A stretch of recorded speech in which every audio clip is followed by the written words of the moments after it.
Un cordial saludo para quienes me ven y me escuchan a través de internet. Soy Luis Ortiz, bienvenidos. Hoy vengo con otro capítulo de Podcast Trivial, esta vez hablando de la reconocida película El olvido que seremos. Si quieres apoyarme, deja tu like, tu comentario o mucho mejor, suscríbete y comparte este video. Buenas noches, bienvenidos una vez más a Podcast Trivial. Este programa pensado para hablar de diferentes temas, principalmente acerca de cine, de películas que evocan conversaciones, que evocan reflexiones. El día de hoy vamos a hablar de una película colombiana que ha tenido un impulso muy importante, El olvido que seremos. Bueno, haciendo la claridad de que El olvido que seremos también se deriva de una obra literaria que lleva el mismo nombre. Sin embargo, el día de hoy vamos a hablar principalmente de la película. Hacia el final de la emisión hablaremos un poco del libro, pero nos vamos a centrar en la película. Si la vieron en cine, qué bien, está muy bien que apoyen el cine nacional. Tuvo una muy buena acogida en cine nacional, yo la vi en cine y realmente es una película con muchas cosas por destacar, muy bien hecha. Y pues qué bien si apoyan el cine nacional. Felicidades, creo que es algo que todos debemos hacer, apoyar el cine nacional. Si no la han visto todavía, ya está en Netflix. En la plataforma Netflix la pueden ver en cualquier momento. Recomendada. Y una invitación a que apoyen las producciones nacionales. Mi nombre es Luis Ortiz. En este canal de YouTube que ustedes siguen y que ustedes recomiendan, de Luis Ortiz Arte, trabajando en más contenido para ustedes. Uno de esos, pues aquí el podcast que ustedes están acostumbrados a oír. El día de hoy nos acompaña Luz Ángela. Buenas noches, Luz Ángela. Hola Luis, buenas noches, gracias por invitarme otra vez a este podcast. Nos acompaña Ariel también. Buenas noches, Ariel. Hola Luis, buenas noches a ti y a todos los que están del otro lado. Gracias por abrir este espacio tan bonito para conversar de cine.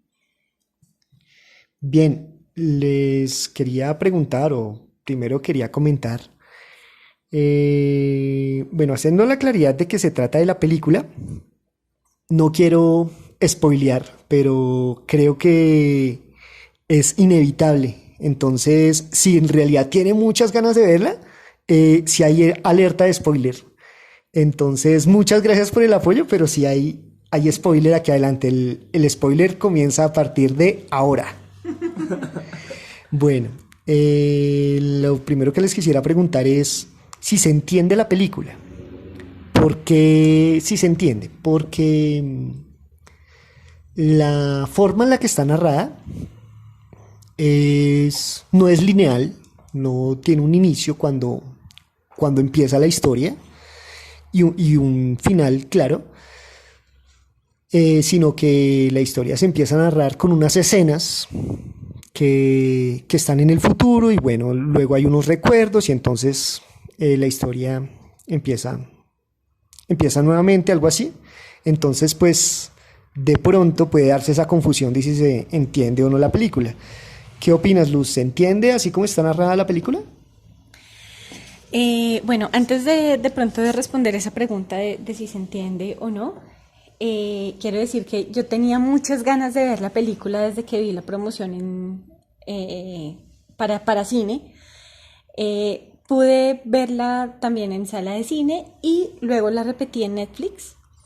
Entonces, bueno, digamos que tenía así como muchas ganas de verla también porque sabía que había como partido del libro, que fue también muy exitoso, pero pues también digamos que como película tuvo como muchos reconocimientos y ha recibido como muy buena crítica, entonces quería verla. ¿Se entiende? Para mí, perfectamente. Me parece que es como un acierto esto de que empiece de pronto en el futuro y luego se regrese, porque pues es bonito como, bueno, esta es la infancia de este personaje que nos está hablando y demás. Entonces, en cuanto a la estructura, me parece que es muy clara, aunque sí hay unos ciertos lados, es decir, cuando yo vi la película en cine, no había leído el libro, y había como unos ciertos pasos de tiempo de pronto que yo no sabía si así estaban, digamos, como relatados, o, o digamos que había pasado ahí como en ese entretiempo, sí, me parecía que estaba como cortada. Pero pues bueno, me parece que sí se entiende completamente la línea de tiempo. Bueno, a mí me costó un poco, realmente. Sin embargo, creo que el juego de luces, la fotografía y algunas pistas como muy claras que quedan entre una escena y otra, sí dan claridad de como de esos pasos del tiempo, ¿cierto? Pero sí, sí, digamos, grosso modo se entiende, digamos, a mi juicio se entiende claramente. Repito, me costó un poquito, pero sí se entiende con claridad. A mí me pasó lo de Ariel.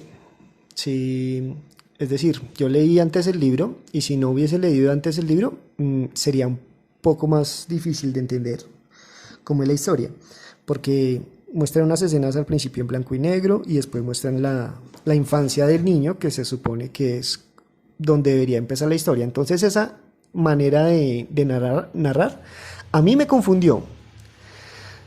Sin embargo, entiendo que puede que no sea la generalidad, sí, que para muchas personas haya quedado claro. Sin embargo, la narrativa me parece muy interesante así. Sí, tal vez no se deja como la claridad o todo masticado como me gusta a mí, pero, pero entiendo que a muchas personas lo entienden y les gusta así. Yo voy a devolverme, yo pensaría que es la primera pregunta y les pido excusas que no empecé por acá, y es que comentemos a manera general cómo nos pareció la película y cuál fue su parte favorita, que es como que pensaría yo que es como la pregunta inicial. Entonces, Luz Ángela, ¿cuál fue tu parte favorita y comentarios generales acerca de la película? Bueno, no, la película me pareció hermosa, o sea, me pareció muy linda toda la ambientación, eh, la época, ¿no? Porque digamos está como muy bien retratado eh, las vestimentas, los carros, los looks, la música. Tal vez 80, 90. Sí, tal vez hacia los ochentas, setentas, ochentas diría yo. Sí, 70, 80. Entonces, pues me pareció muy chévere.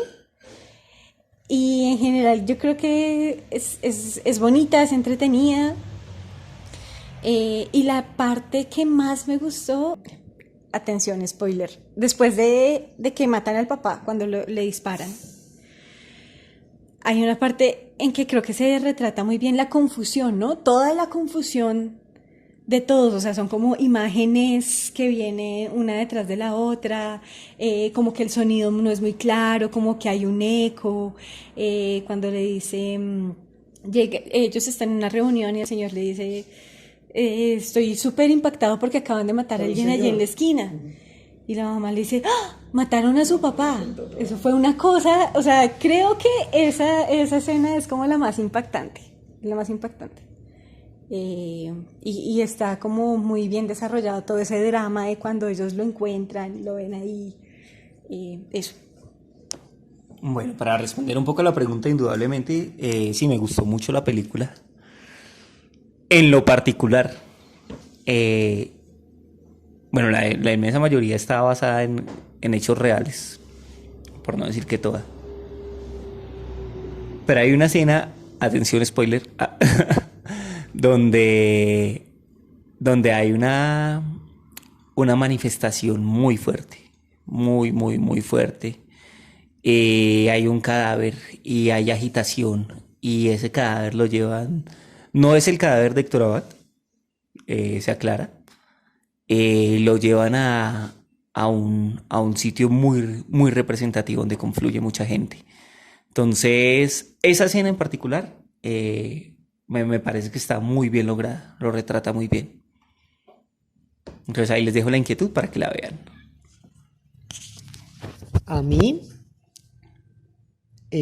apelando al lenguaje cinematográfico, me, me gusta cuando el director genera una sensación en el espectador. Y en ese sentido, generalmente me gustan las escenas son muy dramáticas o las que generan un impacto fuerte. Y son dos. Una, cuando el niño ve el cadáver, que parece una película de terror, está el cadáver y ¡boom! Me gusta mucho, me parece interesante. Y la otra, la escena del accidente, cuando el protagonista va manejando el carro y atropella a una señora. Parece excelente. Y lo que viene ahí a continuación, que es todo el drama de que lo meten en un manicomio y todo el tema, me parece. La parte del accidente es como la que más me agrada. Bueno, entre otras, para destacar esas dos. Pensando en la película, bueno, el olvido que seremos, muchos de ustedes no la han visto. Digamos que ese título no deja, no deja una claridad y no vislumbra de qué trata la película, ¿no? Si uno no sabe de qué trata, uno como que no sabe qué dice el olvido que seremos, como que de qué será eso. Pero les cuento, es básicamente una narración personal de que el autor hace del legado que dejó su papá. Básicamente es eso. Su papá, además de tener una excelente relación familiar, pues fue destacado en unos temas. Él era médico y fue destacado en unos temas de salud y sociales particulares. ¿Cuál es el legado que ustedes consideran o ven, perciben de ese legado que dejó Héctor Abad? Pongámoslo pues claramente. ¿Cuál es el legado que dejó Héctor Abad y cuáles fueron las discusiones que dio y cuál es la importancia de ese legado, de ese médico colombiano que murió? Bueno, ahí hay varias cosas que me parecen interesantes. Uno, el hecho de que el papá llevara a su hijo, siendo un niño, a las jornadas que hacía, digamos, por su trabajo, a las poblaciones, digamos, como muy pobres, con desnutrición, con muchas faltas, les faltaba agua, bueno, etcétera. Entonces, pero él llevaba a su hijo a que lo acompañara en esas jornadas. Hay un momento en el que le dice, tú vas a hacer la historia porque le pone la primera vacuna, no me acuerdo contra qué es, contra el sarampión, no sé, pero se la pone por primera vez a su hijo. Entonces, creo que además del legado que dejó como profesor, digamos, que además tenía como muchos alumnos que lo seguían y incluso también muestran un estudiante que le enviaba detalles y demás porque estaban como muy agradecidos con él, también para su hijo y para su familia, ¿no? Entonces como la importancia de eso que él estaba trabajando a nivel social. Bueno, yo pienso que un legado que indudablemente deja es esa discusión frente a la salud, ¿sí? Eso se manifiesta claramente, digamos, en su, digamos, como en su experiencia de vida. Es una discusión frente a la salud como un derecho, ¿sí? Y una manera de tratarla desde la prevención, atacando las causas de las enfermedades. Eso en contraposición a la salud como un negocio, donde el medicamento se vuelve como un bien de consumo que es paliativo. Creo que esa discusión aún no se ha resuelto y creo que vale la pena retomarla. Creo que ese es digamos, uno de los principales legados que él deja. Además digamos, como pues bueno, de la pugna intelectual, de la pugna académica también social y política que marcó también como su vida y su muerte. Entonces creo que esos son elementos muy importantes para destacar. Bueno, yo considero, me parece que es lo chévere de dar esta conversación entre dos o más personas, y es que cada uno se queda con una parte distinta, además, a pesar de ser la misma persona, cada uno ve cosas diferentes, entonces eso me parece interesante.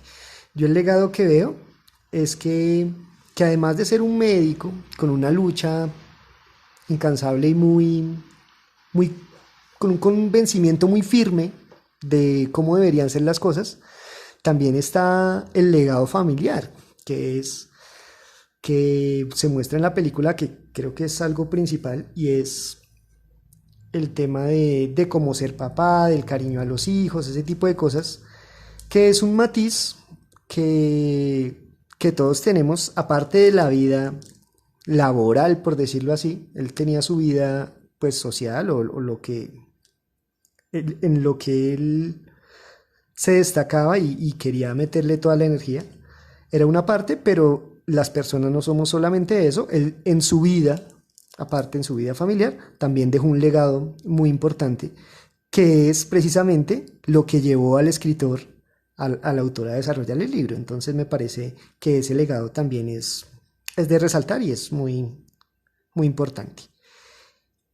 La película... Y también quiero agregar, me gustaría agregar otra cosa ahí, hablando del legado, y es que hay algo que me parece muy importante en este personaje, muy valioso, y es esa valentía que tiene él, porque él sabe que su trabajo, digamos, desde la medicina y desde su cátedra como maestro, está levantando ampollas, ¿sí? O sea, está como generando ahí incomodidades. Recibe amenazas incluso desde hace tiempos. Hay una escena donde el niño, o sea, siendo niño, se va al colegio y resulta que hay un grafiti en la casa. O sea, como no fue únicamente en los últimos años, aunque se intensificó, pero digamos que siempre había tenido ahí como sus enemigos y tal. Pero me parece muy valioso esa valentía que tenía él de decir, no, pues es que esto es lo que hay que hacer, ¿no? O sea, hay que trabajar por la salud desde acá, desde la salud pública y demás. Entonces, y ya pues el hecho de meterse pues en asambleas, ya creo que al final estaba pensado como candidato a la alcaldía o algo así, a la alcaldía de Medellín. Eh, entonces como que muestra que era una persona muy comprometida con sus convicciones. Eso. Sí, de hecho, mira que tu intervención es muy al lugar, muy importante porque también, pues, sí me lleva a considerar que, pues, el legado es, es muy importante tener en cuenta lo que hizo y su lucha, porque no me quiero quedar, creo que eso fue un error, quedarme en la relación familiar, aunque sí es importante, pero pues el legado quedaría de lado.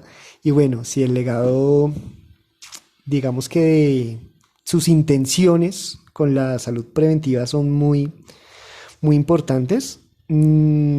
Digamos que cuando vi la película, pero sobre todo cuando leí el libro, no me agradó mucho que no tuviera, que Héctor Abad no tuviera la destreza para el ejercicio de la medicina como tal. De hecho, en la película dicen que no era buen médico porque se le murió un paciente.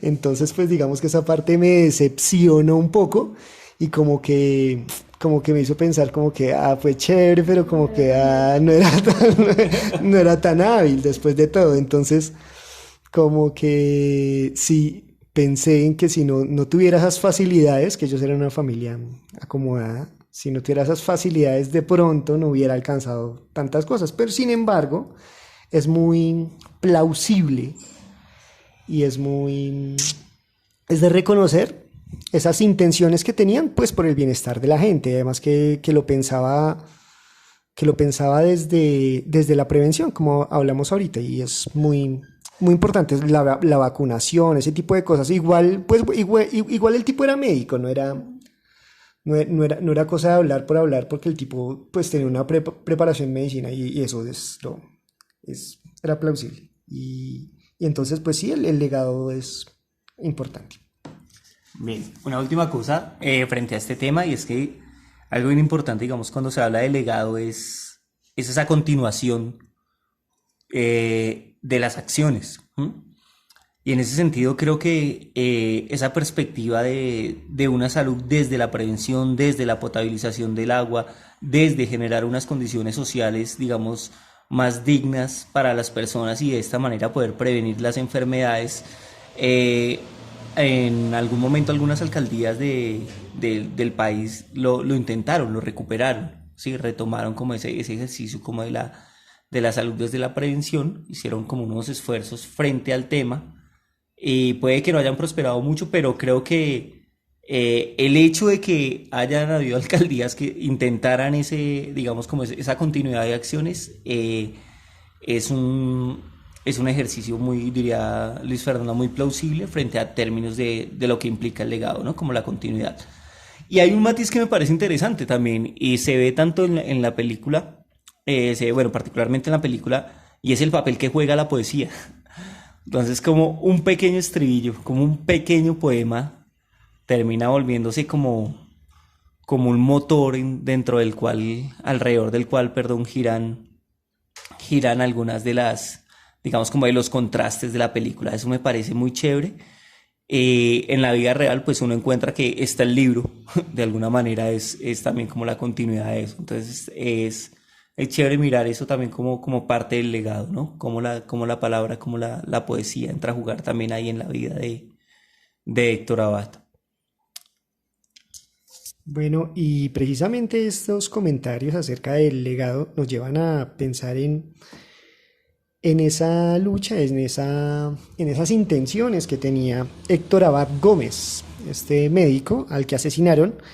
Y les quería preguntar si en la película queda claro por qué lo mataron, por qué muere.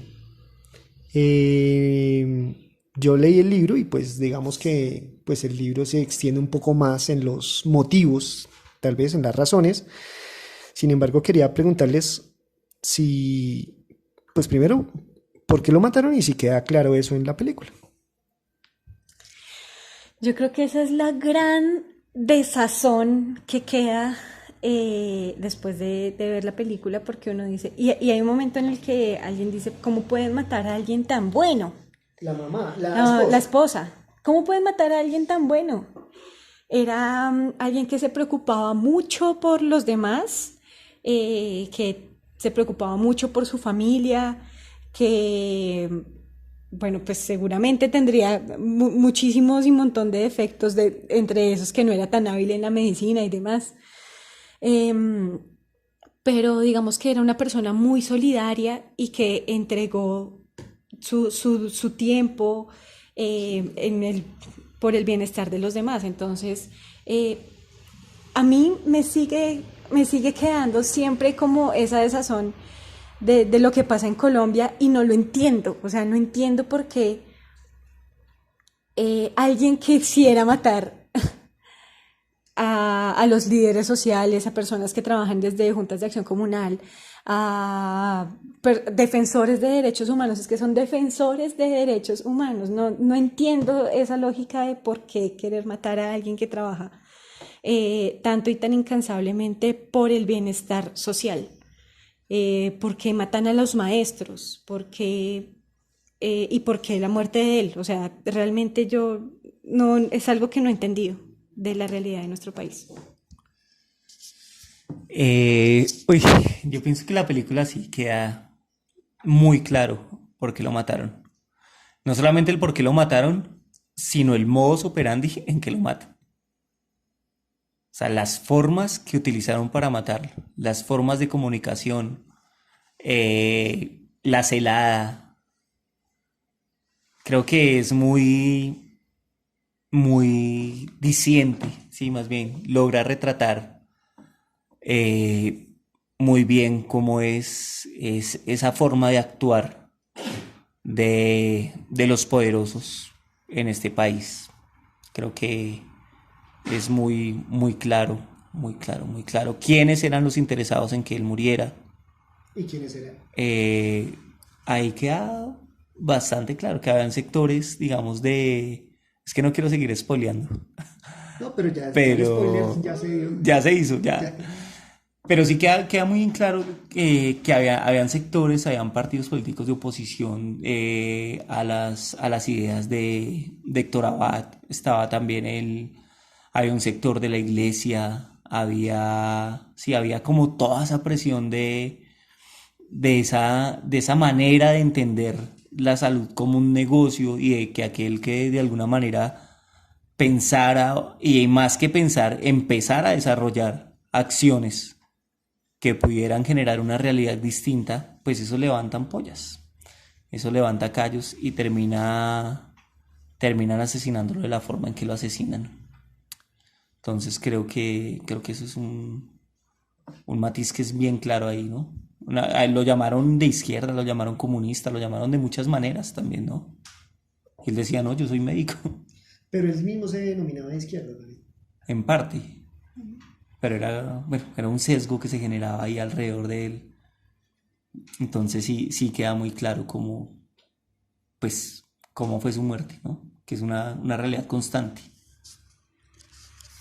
Bueno, yo creo que si yo fuese ecuatoriano, peruano o chileno, no, o mucho menos europeo, entendería por qué mataron a Héctor Abad. Y me sería mucho más confuso.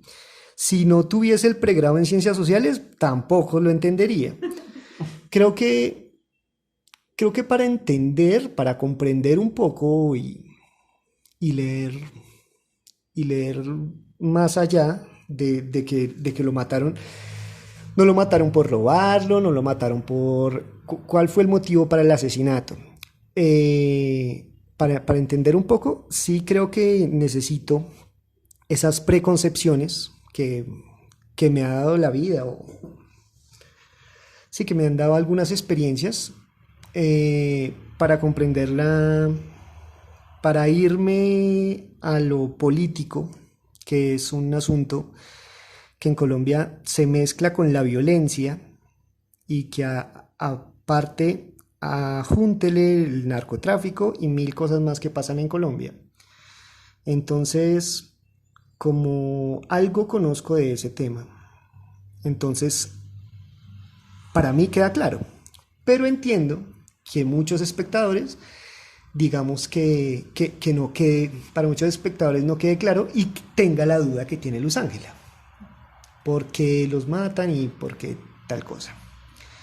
Entonces, desde esa óptica, como es violencia política, entonces unos se casan con un lado y otros con otro. Entonces unos lo interpretan de un lado y otros de otro. Pero digamos, si no se tiene esa comprensión amplia de lo que ha pasado en Colombia desde hace mucho tiempo, liberales, conservadores, la guerra de siempre, los mismos desplazados de siempre, la misma élite de siempre, la misma guerrilla de siempre, los mismos paramilitares de siempre, que hoy en día persiste, y los mismos problemas que habían en esa época son similares, pues entiendo que sea difícil de entender y que quede la duda que tiene Luz Ángela. Digamos que como todo está politizado, entonces los grupos armados entran a asociar una cosa con otra, entonces como hay cultivos ilícitos y mil cosas en Colombia, entonces suelen suceder esas cosas, que es en última instancia una violencia exacerbada de cada persona por tratar de eliminar al otro porque piensa diferente. Entonces el de derecha quiere eliminar al de izquierda y el de izquierda quiere eliminar al de derecha porque no piensa igual o porque X o Y. Pero el ciudadano del común, pues bueno, de pronto se agarran, discuten y demás. El problema es que hay grupos armados de derecha y de izquierda. Entonces ahí hay un lío y se agarran y todo el tema. Y es como el ADN del colombiano, estar agarrándose por esas cosas. Y hay guerra y entonces unos justifican la violencia de un lado o del otro y entonces pues es una una violencia que no ha parado y si pasara algo similar, si pasara algo similar con un líder que tiene un partido político, así como Héctor Abad, que ahí lo mostraron con el Partido Liberal, que tuviera un partido político de oposición, también les llegan las amenazas. Es decir, no es que sean de un lado y de otro, sino que mm, le van a llegar amenazas. Entonces, un poco para explicarle a Luz Ángela y para los que no les ha quedado claro, y yo tampoco tengo la última palabra, pero sí es un poco porque Colombia es un país violento, siempre lo ha sido. Hay quienes creen que si se hicieran las cosas de determinada manera no sería tanto, y otros creen que si se hicieran las cosas de una manera opuesta tampoco iba a ser tanto, pero, pero lo cierto es que es violento y así al parecer va a seguir por mucho tiempo. Entonces, Y más en el Medellín de la época. y más en Medellín de esa época. Sí, digamos que sí, yo también estoy de acuerdo que ahora no es tan terrible todavía, pero pues no es tan tenaz como en esa época. Pues bueno, son discusiones. Entonces, pues es lo que sucede. Ya apartándonos un poco de esta parte, me gustaría reflexionar acerca de la parte que a mí más me agrada de la película, o digamos que el tema que me parece más chévere y que es lo central, y es la parte de la relación familiar, que es lo que muestra ahí el autor, que es ese papá cariñoso que tiene una relación con el único hijo varón, ¿no? Que tenía un trato diferente que con las otras niñas, tenía muchas hermanas este protagonista, y tenía una relación muy bonita, muy diferente con las hermanas, con la esposa, con la monja que los cuidaba, bueno, mil cosas. Entonces, ¿qué tenemos que decir en cuanto a eso, a la relación familiar? No, muy linda. O sea, se retrata de una forma muy bonita. Es una familia numerosa. La mayoría son mujeres, como ya lo dijo Luis Fernando, y solamente hay un niño. A veces en más de una escena se ve en que como que todas están en un lugar y a él lo dejan aparte, como que no, usted está en otra cosa. O también está de pronto con la hermanita chiquita, cuando eran niños. Y las hermanas más grandes pues ya son señoritas y están pensando en cosas de amor y llorando, escuchando canciones y hablando de novios. Pero me parece que en general es una familia, digamos, que tiene una relación muy bonita, muy cercana. Se ve que pasan por diferentes momentos, digamos, como muy importantes en la familia, ¿no? Y pues digamos, el mayor evento, pues que fue la muerte de su hermana, que fue como lo más triste. Creo que si el libro habla de la muerte del papá, es igual de importante o más hablar de la muerte de la hermana, que como que partió la vida de la familia en dos. Entonces, pero era una familia muy bonita. Eso, diríamos que es lo que tengo por decir. Bueno, es bien interesante, digamos, la relación de la familia. Gira en torno a un discurso absolutamente católico por parte de la crianza, ¿no? Tenía una monja. Y eso contrasta con la postura de Héctor Abad, el hombre lejos de las creencias, pues, católicas. Sin embargo, es un padre, digamos, es una figura paterna que dista un poco como del estereotipo que ha marcado, digamos, esta sociedad violenta también, ¿no? De la que se hablaba hace un momento. Es un padre que va al diálogo, es un padre que va desde el cariño, que va desde el ejemplo, ¿sí? Él enseña desde su ejemplo, o sea, se lleva a su hijo a trabajar con él, a entender, digamos, esas discusiones sociales que él planteaba desde la medicina, desde una manera práctica, y es mirando cómo era el desarrollo de su trabajo. Pero no es solamente, digamos, la figura del papá, ¿no? También hay una mamá ahí, pues, el tema de mantener el estatus económico que tenían. Eso implicaba un trabajo enorme y eso lo hacía era... No es que Héctor no lo hiciera, lo que pasa es que no le pagaban bien. La mamá sí era empresaria. Entonces es bien interesante como todos esos matices que entran ahí a permear la relación familiar, ¿no? Mm, Me parece que es una familia muy tradicional, muy para la época, ¿no? Tradicional familia paisa, numerosa, marcada, digamos, por la religiosidad, y el que se sale un poco del contexto es el papá. Y desde ahí empiezan, digamos, como a generarse, digamos, como discusiones, como matices bien interesantes que son bien bonitos. Hay una preocupación que es algo muy bonito, una preocupación por la cultura, por el saber, por el conocimiento. Y eso me parece que es un mensaje fundamental que deja la película. Y entre otras, la relación, la cercanía, cuando viajan y ese tipo de cosas, el mantener el vínculo familiar, esa comunicación, me parece que es sumamente bonita. Mm, Voy a hacer un poquitico más de spoiler. Hay una parte donde el niño también se revela. Dice, no, si mi papá se va a ir al infierno por no rezar, yo me voy con él. Y no me importa estar en el infierno mientras esté cerca a mi padre. Y eso ya habla mucho de cómo fue construida, pues, del vínculo tan fuerte que tenían. ¿Sí? Entonces, eso me parece muy bello en la relación familiar. Sí, a mí esta parte de la relación familiar me parece lo central. Yo recuerdo que hace unos años en Canal Caracol pasaron un documental que se llama Carta a una sombra. Y yo vi Carta a una sombra y me pareció chévere porque es Héctor Abad Faciolince contando cómo era la relación con su papá.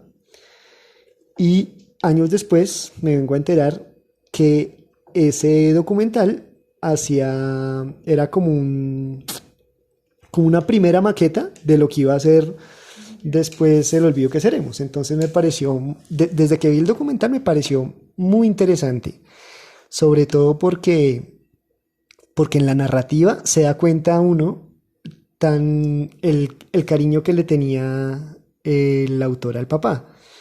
Y es un cariño que no es fortuito, que no es al azar, sino que es algo ganado por medio de lo más importante, como lo decía Ariel, por medio del ejemplo.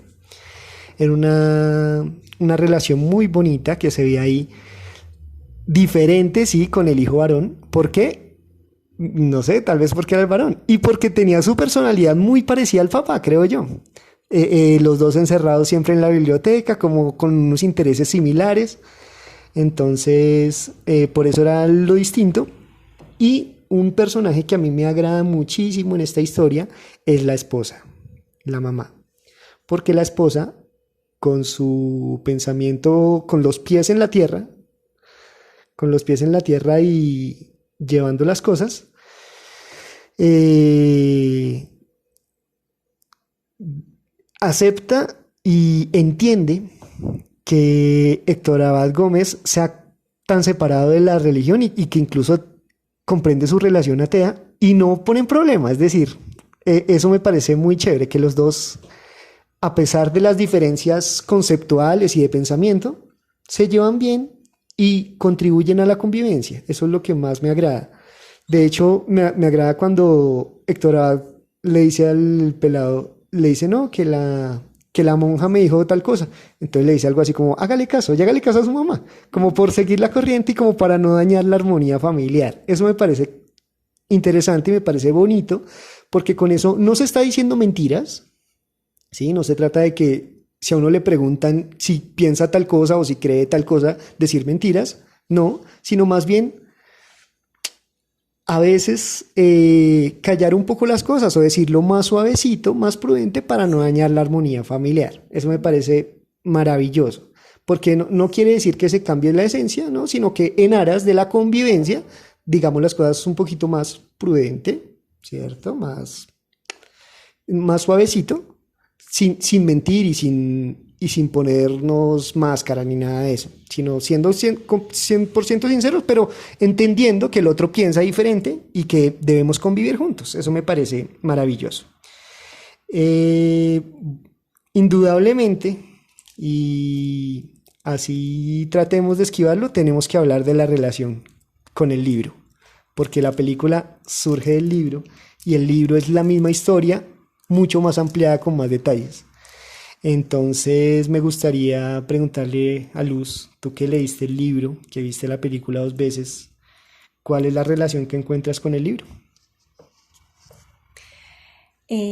No, yo creo que indudablemente hay cosas que se desarrollan mucho mejor en el libro, o sea, que uno como que logra entender mejor. Por ejemplo, cuando se habla de la relación de los papás, que estamos hablando ahorita de eso, él decía que los papás se querían mucho, ¿sí? Que aunque eran muy diferentes y pensaban muy distinto, la relación siempre fue muy buena. Entonces, bueno, aunque uno claramente pues lo ve en la película, a veces como que no es igual a cuando se pone así por explícito. En las discusiones que tenían a nivel religioso, digamos que el libro tiene un apartado en el que despliega como todo la tradición familiar. Digamos, cuando vemos en la película, cuando hablan, no, esta es una receta de palacio, uno dice, ¿palacio? ¿Qué será eso? En el libro se desarrolla cuál era el palacio en el que había crecido la mamá, donde sus tíos que eran religiosos y demás. Entonces, digamos que uno puede entender muchas cosas mejor. Claro, pues la película es muy cortico el tiempo. O sea, de hecho creo que hicieron un gran esfuerzo para tratar de recogerlo todo. Habla mucho también de la convicción del trabajo del papá, ¿no? De Héctor Abad Gómez.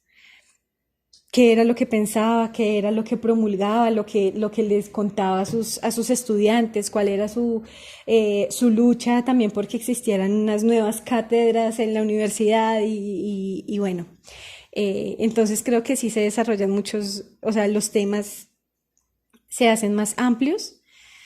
Hay una escena que está en la película que no está en el libro y que me parece muy chévere porque como que recoge algo que decía Héctor Abad Faciolince, y era que al papá le enojaba que ellos no tuvieran empatía social. Él decía como, bueno, pero ¿en qué país viven ustedes tan acomodados y no se dan cuenta de la realidad de las necesidades de la gente? Y hay una escena cuando van en un carro, cuando va el papá y el hijo en un carro que ya es grande, ya es adulto. Eso se relata en el libro el tema de que casi tienen el accidente, pero no de la discusión que tuvieron. Y en la película tienen una discusión muy fuerte. Y la discusión va un poco en torno a eso. Como todo esto, o sea, me imagino también la impotencia del papá, ¿no? O sea, después de tener como todo ese trabajo con la comunidad, con la gente, de tener de cerca esas necesidades y ver que su hijo como que, no, pues él interesado en la literatura y ya. Entonces, ahí tienen una discusión muy, muy fuerte y me parece que como que logra recoger eso que se hablaba en el libro. Entonces, sí, definitivamente el libro, digamos que explora muchas más cosas, le da a uno como muchos más detalles. También uno entiende más, digamos, esa linealidad en el tiempo. Pero pues no, igual la película está muy bien hecha y logra, digamos, como resumir todo de la mejor manera. Gracias. Bueno, yo los invito a que vean la película. Es muy buena. Pero si usted realmente quiere ahondar y encontrarse con una historia, digamos, con la historia más completa de lo que retrata la película, váyase al libro. Voy a poner un ejemplo muy sencillo. Hay una escena con la camisa ensangrentada. Eso se muestra en la película y está ahí y es un lenguaje claro.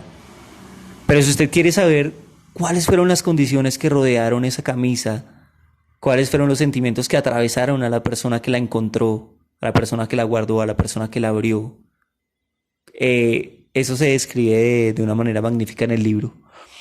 Creo que el cine tiende a ser muy generoso con la realidad y eso es muy bello. Creo que esta película logra algo muy bonito y es esa preocupación que se genera en torno a la figura del padre, cuando ya la muerte es inminente, cuando ya están las amenazas, cuando ya, digamos, como que todo se debe venir, lo transmite de una manera muy clara, muy clara. Se percibe mucho en la discusión de la que hablaba hace un momento Luz. Van en el carro y yo me ponía como en los zapatos de Héctor Abar Faciolince y caramba, el tipo lo que está es preocupado por su papá. Y en cierta medida lo que le está haciendo es un reclamo como, venga, ya deje eso quieto que lo van a matar. Y pues bueno, ahí se desenvuelve toda la película. Creo que sí, en efecto, el libro describe la escena del manicomio, por ejemplo. Esa escena es fundamental en la película. Pero si usted se quiere divertir y quiere conocer los detalles y cuál era el fondo pedagógico, cuál era la discusión que estaba desarrollando a nivel familiar, esa decisión le hace el libro. ¿Listo? Entonces la voy a dejar ahí. Sí, son dos lenguajes diferentes, ¿no? La literatura y el lenguaje cinematográfico son dos cosas distintas. Yo no soy lector, yo he leído muy pocos libros, pero El olvido que seremos lo leí antes de ver la película. Y creo que sin haber leído el libro me hubiese costado más entender la película. Realmente es un excelente trabajo de dirección y de todo lo que tiene que ver con la película, porque tratan de meter lo más posible en eso tan cortico que es la película. Pues no es cortica, pero pues a comparación del libro es muy corto, y mete mil cosas, detalles que si uno leyó el libro lo entiende completamente. Entonces sí me parece genial cómo se meten esos detalles ahí en la película. El trabajo de las actrices y los actores me parece muy chévere. El, el niño creo que no le sale natural el paisa, hombre. Pero pues igual me parece muy interesante como hicieron toda la película. Bien, y con esto vamos concluyendo esta emisión de Podcast Trivial, agradeciéndoles nuevamente a todos ustedes, nuestros queridos oyentes, por su fidelidad. Y muchas gracias. De verdad que recomendada esta película, El olvido que seremos, y pueden leer el libro, maravilloso. Luz, palabras, agradecimientos.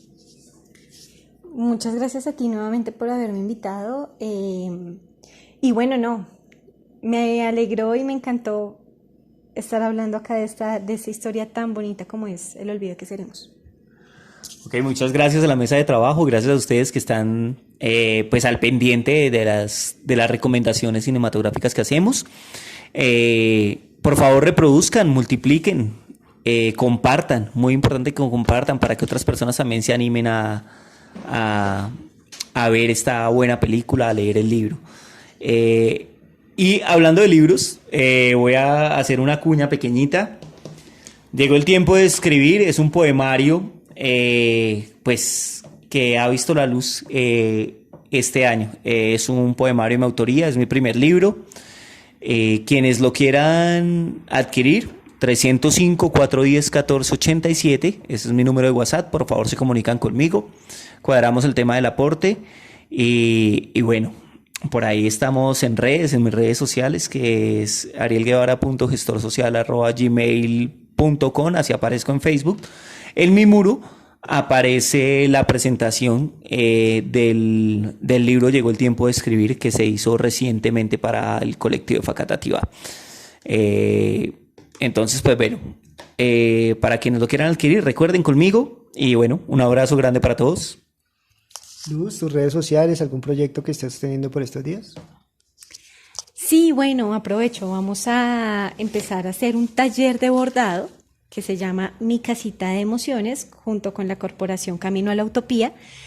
Es un taller de bordado que dura 4 sesiones, contiene los materiales, es un taller desde cero, o sea, no es necesario saber absolutamente nada de bordado. Vamos a hacer un proyecto de bordado de fantasía, se llama, es muy bonito. Entonces, para quienes de pronto estén interesados, se pueden comunicar conmigo al 319-697-0492. Gracias. Gracias a ti, gracias Ariel. Mi nombre es Luis Ortiz, como siempre un gusto estar por acá. Recuerden que le pueden dar like, cualquier comentario, se les agradece mucho. Suscribirse si es la primera vez que me escuchan. Compartan este podcast con una persona que de pronto cree que le pueda gustar. Me encuentran también en Instagram como @LuisOrtizArte, en Facebook como Luis Ortiz Arte. Mil gracias, que tengan una buena noche y hasta pronto.